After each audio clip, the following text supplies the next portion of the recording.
Before we start, I just want to say that the word cinematic is a very relative term, and there are no rules.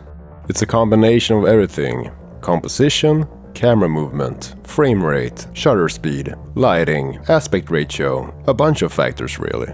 And with the rise of the digital era, removing the limitations from the analog days, films nowadays can look very different from one another, which is a good thing.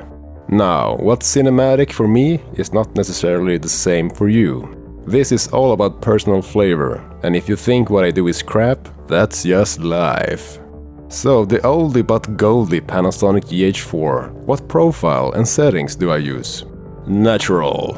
In the beginning, almost 5 years ago. Jeez. I tried a bunch of different settings, but the natural profile is the best, in my opinion, for what I do. The -5 contrast doesn't really add anything in terms of adding dynamic range. I just like it as a starting point in post. Forget about master pedestal, eye dynamic and all of that crap. They will do nothing but to mess up your life.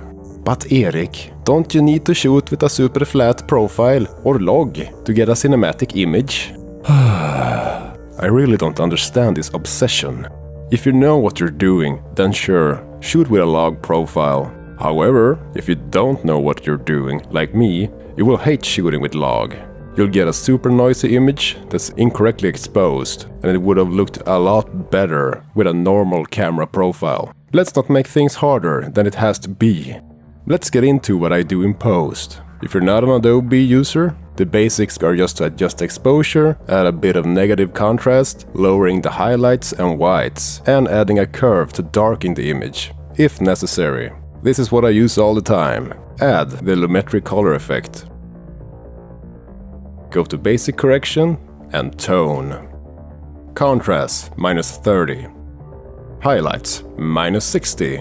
White -70. It darkens the image quite a bit, so just play around with the exposure. I don't like the image to be super bright, but that's just my preference. Now you can play around with the color wheels and whatnot. But I'm lazy, so let's add some LUTs. The Dawn of the Dead LUT from Filmright's Horror LUTs pack or something. I use this one all the time. Maybe adjust the exposure a bit. And finally, I usually go to the curves and slightly adjust the bottom point to darken the shadows, if needed.